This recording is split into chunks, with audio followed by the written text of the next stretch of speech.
주께서는 제사를 기뻐하지 아니하시나니 그렇지 아니하면 내가 드렸을 것이라.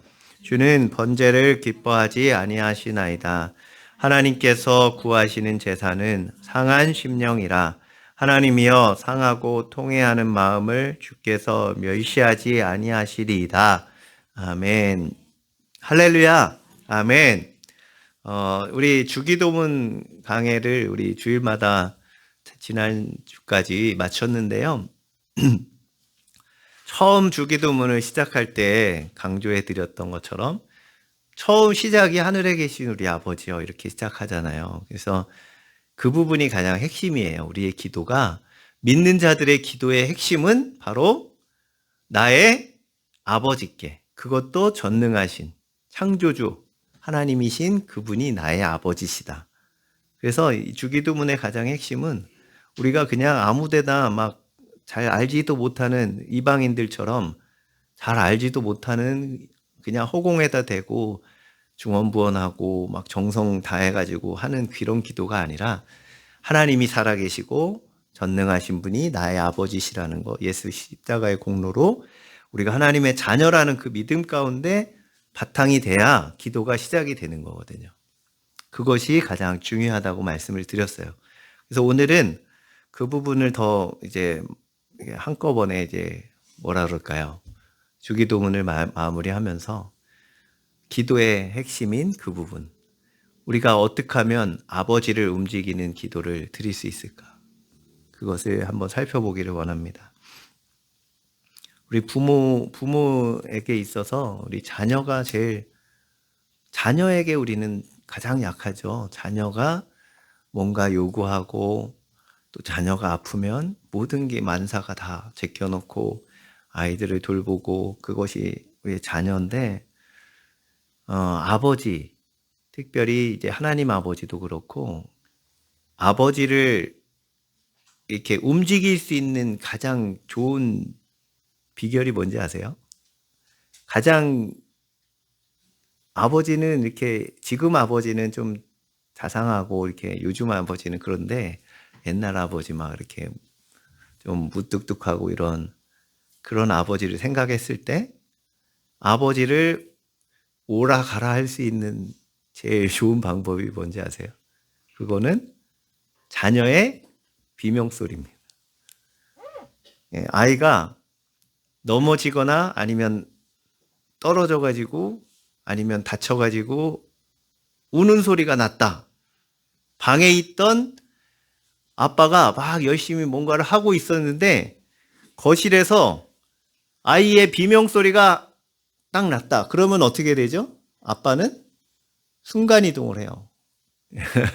대부분의 아빠는, 아주 나쁜 아빠 말고 그냥 정상적인 아빠들은 순식간에 벌써 거실에 와 있어서 아이를 무슨 일이 있는지 돌보고 일으켜 세우고 괜찮은지 살펴보고, 만약에 조금이라도 다쳤으면 막 병원에 데리고 가고. 그 덩치 큰 아빠를 움직일 수 있는 가장 큰 힘은 아이의 비명소리라는 거죠. 그래서 하나님 아버지 앞에서도 그렇다는 거예요. 그러니까 그 전능하신 분, 하늘에 계신 우리 아버지를 움직일 수 있는 가장 좋은 방법은 우리의 하나님의 자녀인 우리의 비명소리라는 거예요. 할렐루야. 우리 비명 한번 질러볼까요?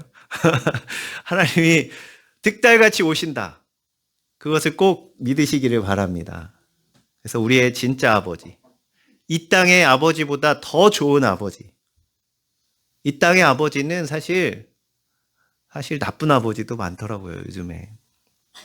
그런데 비교할 수 없을 만큼 좋은 아버지이신 하나님 아버지는 더더욱 우리가 조금만 비명을 질러도, 막 큰 소리 안 질러도 조금만 뭔가 힘든 일이 있고 고통스러운 일이 있어서 교회 나와가지고 혹은 집에서 아니면 그냥 길을 가든 어느 상황에서든 아버지 하고 이렇게 부르짖으면 그 즉시로 오셔서 왜 그러니 하고 우리의 기도를 들으실 준비가 되신 분이라는 것.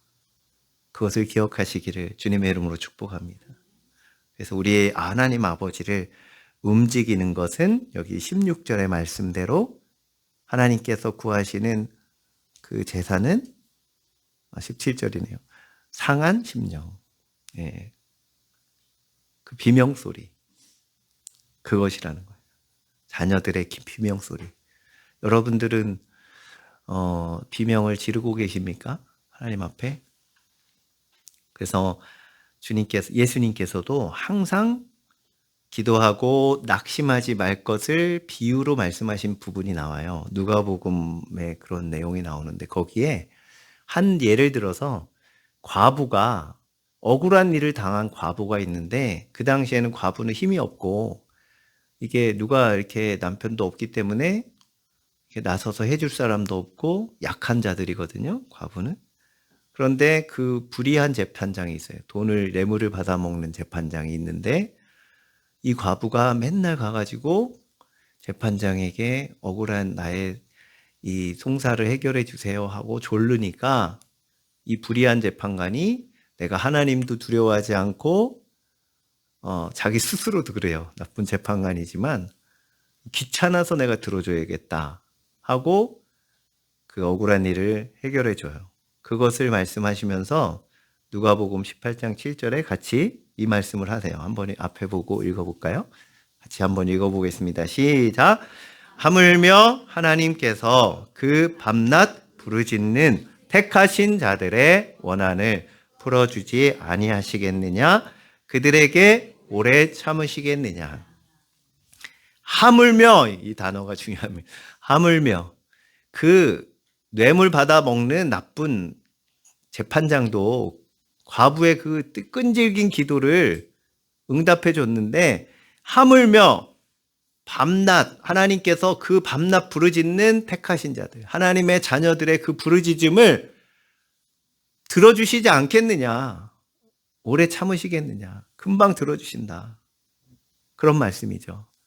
그래서 우리 하나님을 우리 움직이려고 우리가 온갖 노력을 기울일 필요가 없어요. 사실은 우리의 비명소리 한마디면 하나님은 움직이신단 말이죠. 내 힘으로 막 내가 억지로 하나님을 끌어당기고 좀 움직여 주세요 하고 그렇게 할 필요가 없다는 거예요. 우리에게는 하나님 아버지를 움직일 수 있는 간단하고 강력한 무기가 있어요. 그게 우리의 부르짖음이에요. 비명이에요. 할렐루야. 왜냐하면 하나님은 우리의 아버지시니까. 그것도 좋은 아버지시니까. 반드시 그 자녀의 비명소리를 들으실 때 바로 득달같이 달려오셔서 절대 못 본 채 하시는 분이 아닙니다. 무관심하시거나 능력이 없으셔서 해결해 주시지 못하실 분도 아니세요. 그 비명을 하나님 앞에 가장 많이 질렀던 사람이 바로 오늘 이 시편을 기록한 다윗이에요.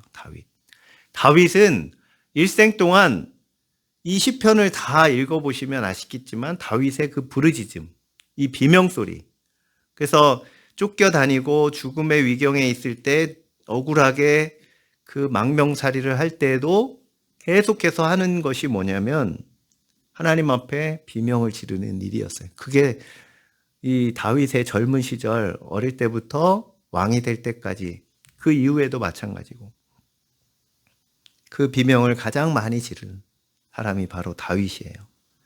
시편에 얼마나 그런 부르짖는 기도가 많은지 대표적으로 시편 30편 2절 한번 볼까요? 늘 다윗의 기도는 그냥 소곤소곤하는 기도가 아니었어요. 같이 한번 읽어볼게요. 시작. 여호와 내 하나님이여, 내가 주께 부르짖음에 나를 고치셨나이다. 다윗은 늘 부르짖어서 그리고 그냥 가장 솔직하게, 전에도 한번 말씀드린 대로 다윗의 시편에는 이게 우리가 그냥 옮기기에도 지금 말로 번역하면 너무 좀 적나라한 표현들이 너무 많아요. 원수의 팔을 꺾어주세요. 저 나쁜 놈의 팔을 부러뜨려 주세요. 이런 뜻이잖아요. 구덩이에 빠지게 해주세요. 막 그러한 기도들. 너무 억울하니까. 그런데 이제 끝에 부분에는 이제 기도를 하다 보니까 하나님께 영광 돌리고 또 하나님 앞에서 부르짖다 보니까 해결된 마음으로 용서할 수 있고, 기도하다 보니까 부르짖다 보니까 하나님이 함께 하심으로 그 마음이 녹아서 사실은 실제 사람들 앞에서는, 원수들 앞에서는 사울 왕을 죽일 수 있는 기회에서도 그러지 않고 하나님의 말씀대로 내가 하나님의 기름 부으심 받은 자를 손대지 않겠다 하고 좋은 기회도 그냥 하나님께 맡겨버리고 그렇게 되는 거예요. 하나님 앞에서 비명을 지르니까 그런 은혜가 임하는 거죠. 이 신약에도 예수님 당시에도 하나님 앞에, 이 예수님 앞에 막 부르짖은 사람이 나와요. 그 부르짖는다 그럴 때 대표적으로 떠오르는 사람이 바로 이 바디메오예요. 소경 바디메오. 예수님이 지나신다는 그 소리를 듣고 이 소경은 소경이기 때문에 먹고 살기 위해서 구걸을 하고 있었는데 예수님이 지나신다. 예수님에 대한 지나다니는 사람의 이야기를 많이 들었어요. 예수님이란 분이 병도 고치시고 안진뱅이도 일으키시고 죽은 자도 살리신다더라. 그분은 메시아인 것 같다라고 하는 얘기를 듣고 이 예수님이 지나가신다는 소리를 듣고 부르짖어서 완전 자기가 낼 수 있는 큰 소리로 다윗의 자손 예수여 나를 불쌍히 여기소서 막 소리를 질러요. 그러니까 제자들과 사람들이 좀 너무 시끄럽다 조용히 해라 막 구박을 해요. 그러나 마나 바디메오는 더 부르짖었어요. 더. 그래서 마가복음 10장 47절에 이렇게 한번 읽어볼까요? 같이 시작. 나사렛 더 위에 한 번 더 위에요. 없나요? 제가 읽어드릴게요. 그냥 나사렛 예수시란 말을 듣고 소리질러 이르되 다윗의 자손 예수여 나를 불쌍히 여기소서 하거늘. 그러니까 부르짖어가지고 예수님이 그 소리를 듣고 이 바디메오에게 와서 고쳐주시는 놀라운 사건이 벌어집니다. 그 부르짖음 때문에 소경이었던 이 바디메오는 인생이 완전 뒤바뀌어요. 그래서 우리가 기도할 때 우리의 기도 제목이나 어떤 기도에 대한 지식들, 기도에 대해서 신앙생활을 하다 보면 기도에 대해서 너무나 잘 알아요. 많이 듣고 많이 배우고 지식을 많이 가지고 있을 수 있어요. 그런데 더 중요한 것은 기도에 대해서 얼마나 잘하느냐, 얼마나 잘 알고 있느냐가 아니라 누가 기도하느냐, 또 그 기도가 얼마나 주님을 움직일 만큼 간절하느냐, 이것이 더 중요한 줄로 믿습니다. 그래서 요한복음 15장 7절 한번 먼저 읽어볼게요. 같이 시작. 너희가 내 안에 거하고 내 말이 너희 안에 거하면 무엇이든지 원하는 대로 구하라. 그리하면 이루리라. 무엇이든지 조건이 없고 항목이 기도 제목에 제한이 없어요. 원하는 대로 구하라. 그리하면 이루리라. 그런데 앞에 유일한 조건이 뭐예요?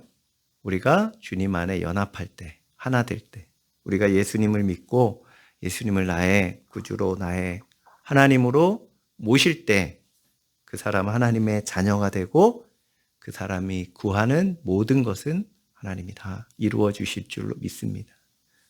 부르짖는다고 해서 다 응답하시는 게 아니라 누구한테 응답하신다고요? 반응하신다고요? 하나님의 자녀에게. 옆집 아이가 부르짖는다고 해서 가는 게 아니라, 아저씨가 오는 게 아니라 아버지시기 때문에 그 자녀의 부르짖음을 응답하신다. 또 우리가 자녀라면, 주님 안에 있는 사람이라면 어떻게 부르짖어야 돼요? 비명을 질러야 돼요. 정말 간절하게. 그렇게 비명을 지른 사람이 나오는데 이사야서 38장 5절 한번 볼게요. 이사야 38장 5절 같이 읽어보겠습니다. 시작. 너는 가서 히스기야에게 이르기를 내 조상 다윗의 하나님 여호와께서 이같이 말씀하시기를 내가 내 기도를 들었고 내 눈물을 보았노라. 내가 내 수완에 15년을 더하고. 이 히스기야 왕은 다윗보다는 못하지만 하나님을 잘 섬겼던 왕 중에 하나예요. 그래서 하나님의 말씀대로 개혁을 하고, 그래서 하나님께서 함께 하셔서 전쟁에서 승리하고 이런 왕인데, 그 왕이 선지자가 와서 이제 정리해라, 삶을 정리해라, 이제 얼마 남지 않았으니까 정리해라 하고 그 선지자의 말을 듣고 나서 벽을 향해서 특이해요. 벽을 향해서 기도했다 그랬어요. 얼마나 간절하게 기도했는지 여기 말씀대로 하나님께서 내 기도를 들었고 내 눈물을 보았다. 그러니까 눈물로 기도한 거예요. 그랬더니 하나님이 어떻게 하셨다고요? 수명을 15년이나 연장해 주셨어요. 이러한 간절함으로 기도했을 때 히스기야 왕은 오래 살았어요. 자기 원래 수명보다. 그러니까 그만큼 간절하게 벽을 향하여서 눈물로 부르짖어서 기도할 만큼. 그렇다면 부르짖어야 되겠는데 가끔 저도 그렇고 그런 생각이 들 때가 있어요. 평안한 삶을 사는 경우가 있잖아요. 지금 이 삶이 지금 현재 어려움 당하는 분들도 있겠지만 그냥 아무 일 없이 평범하게 잘 대체적으로 평안하게 살아가는 대부분의 사람들이, 성도님들이 있잖아요. 그러면 만약에 히스기야 왕처럼 아니면 죽을 병이 들었다거나 아니면 뭔가 경제적으로 엄청나게 어려움을 당한다거나 또 큰 사건이 닥쳤거나 이랬을 때는 부르짖기가 쉬워요. 비명을 지르기가 쉬워요. 누구나 다 그렇게 할 수 있어요. 그런데 평안하고 아무런 일도 없을 때 잘 먹고 잘 지내고 있어요. 시급한 문제도 없어요. 그러면은 어떻게 비명을 지르죠? 비명을 지를 수 있나요? 그런 질문이 가끔 저도 그런 생각이 들 때가 있어요. 그래서 두 가지를 통해서 우리가 평안한 가운데서도 비명을 지를 수 있다는 것을 한번 살펴보기를 원합니다. 대부분이 다 평안하시니까.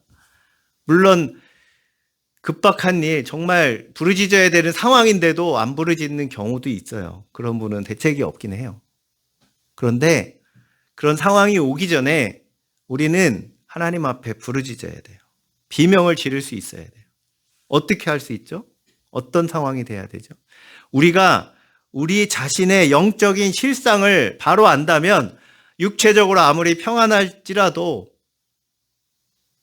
우리가 영적인 우리의 실태를 바로 알면 비명을 지를 수밖에 없는, 우리가 얼마나 죄 가운데 있고 우리의 죄가 심각한지를 성령이 임하셔서 깨닫는다면 그것 때문에 엄청난 비명이 나올 수밖에 없어요. 이 다윗이 지금 여기에 상한 심령으로 하나님 앞에 이 51편 자체가 여기 제목에도 나오잖아요. 제목에 한번 보시면 다윗의 시, 인도자를 따라 부른 노래, 다윗이 밧세바와 동침한 후 선지자 나단이 그에게 왔을 때 했던 고백이에요.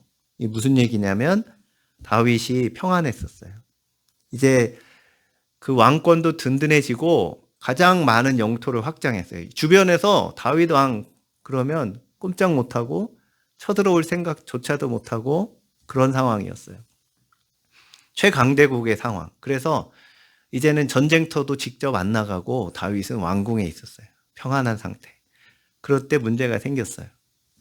평안하고 심심하니까 왕궁을 거닐다가 저 밑을 보니까 목욕을 하고 있던 밧세바를 본 거예요.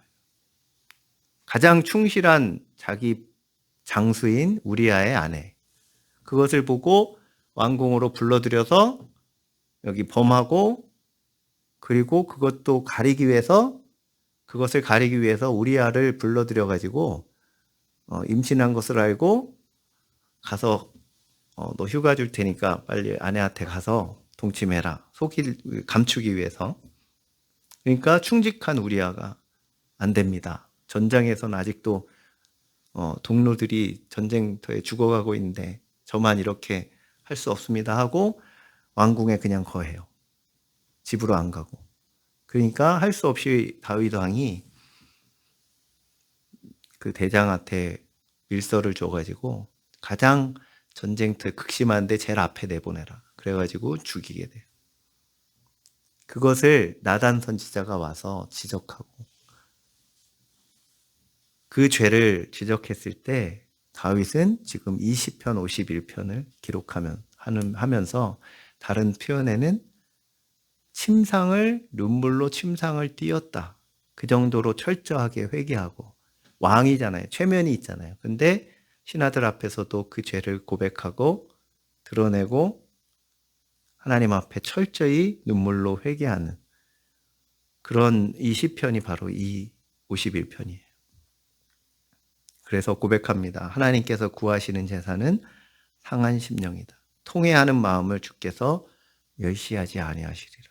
다윗은 이 평안한 가운데서 물론 죄가 드러나서 그랬겠지만 우리는 드러나지 않은 죄일지라도 성령께서 우리 안에서 역사하셔서 우리 안에 그 끔찍한 죄가 있다는 것을 밝혀주실 때 통회하는 마음이 생겨나는 줄 믿습니다. 그럴 때 다윗처럼 이렇게 비명을 지를 수 있다는 겁니다. 평안한 가운데서도 상한 심령이 될 수 있어요. 통회하는 마음이 돼야 되는 거예요. 평안할 때 우리는 그런 마음이 돼서 하나님 앞에 정말 내 마음을 스스로 찢는 그러한 은혜가 있으시기를 주님의 이름으로 축복합니다. 그럴 때 하나님이 어쩔 수 없이 부르짖게 비명을 지르게 할 상황을 안 만들으셔도 된다는 거예요. 하나님 앞에 사랑하는 사람은 하나님 앞에 나오지 않으면 하나님이 나오도록 하시기 위해서 때로는 어려움을 주실 수도 있고 고통을 주실 수도 있는데 하나님이 그러실 필요가 없다는 거예요. 그런 사람은. 미리 스스로 마음을 찢고 통회하는 사람은 하나님이 일부러 고통을 주실 필요가 없다는 거예요. 그러한 심령이 되시기를 주님의 이름으로 축복합니다. 또 한 가지 방법이 있는데 간절한 마음, 부르짖는 마음이 될 수 있는 또 한 가지 방법은 다른 영혼들을 섬길 때 그러한 마음이 되는 거예요. 무슨 얘기냐면 내가 사랑하는 가족이라든지 내가 사랑하는 친구라든지 이웃이라든지 그 영혼을 향한 그 안타까운 마음, 예수님을 알지 못해서 지옥으로 간다는 것을 우리가 믿음이 있다면 뻔히 아는데 여전히 예수님을 믿지 않는다면 내 사랑하는 가족이 그렇게 하고 있다면 어떤 마음이 돼야지 정상이에요? 이 상한 마음, 간절한 마음, 그래서 부르짖을 수밖에 없는 마음이 돼야 마땅한 줄로 믿습니다.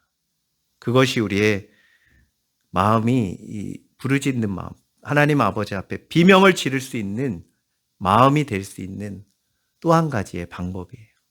정말 믿음이 우리 가운데 있기를 주님의 이름으로 축복합니다. 그렇다면 사도 바울처럼 내 동족이 지옥을 가는 멸망에 가는 것을 보고 차라리 하나님 저의 이름을 생명책에서 제해 주세요. 대신 저들을 구원해 주세요 할 만큼 간절한 마음, 부르짖는 마음이 생긴다는 거예요.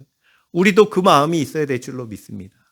그냥 나만 편안하다고 지금 잘 지내고 있다고 해서 끝이 아니라 내 가족들, 친척들, 내 이웃들, 내 주변에 있는 사람들이 죽어가는 것을 볼 때 안타까운 마음들, 주님이 주시는 그 마음이 들 때 우리는 비명을 지를 수 있는 그런 마음 상태가 될 수 있는 줄 믿습니다. 그런 마음 되시기를 주님의 이름으로 축복합니다. 평안에도 부르짖을 수 있는 그런 배경이 여기에서 나오는 거예요. 그래서 예수님의 십자가 공로로 목숨 바쳐 주시고 피 흘려 주신 그 은혜로 우리가 하나님의 자녀가 되었는데 이 하나님의 자녀로서 주어진 이 기도의 특권, 아버지를 향해서 부르짖고 비명을 지를 수 있는 이 특권을 꼭 사용하시기를 주님의 이름으로 축복합니다.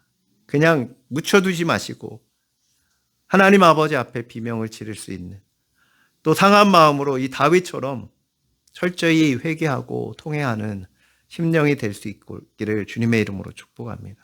그런 사람에게 반드시 하나님은 달려오시고 응답하시고 그 문제를 해결해 주실 뿐만 아니라 나를 안아서 위로해 주시고 보듬어 주실 줄로 믿습니다. 그러한 은혜가 저와 여러분에게 있기를 주님의 이름으로 축복합니다. 같이 기도하겠습니다. 우리 기도를 하지 못하고 있었다면 믿음이 없는 경우도 있어요. 믿음이 없기 때문에 기도를 안 하는 거예요.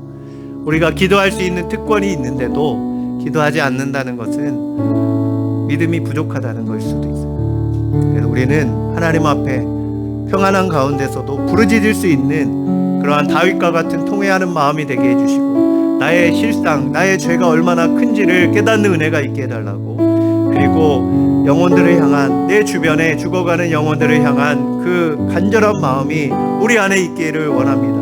주님이 그들을 바라보시는 마음으로 우리도 그들을 바라볼 수 있는, 그래서 그들을 주께로 인도하여 낼 수 있는 그러한 은혜가 있게 해달라고, 그런 간절함이 우리에게 생길 수 있도록 위해서 기도하겠습니다.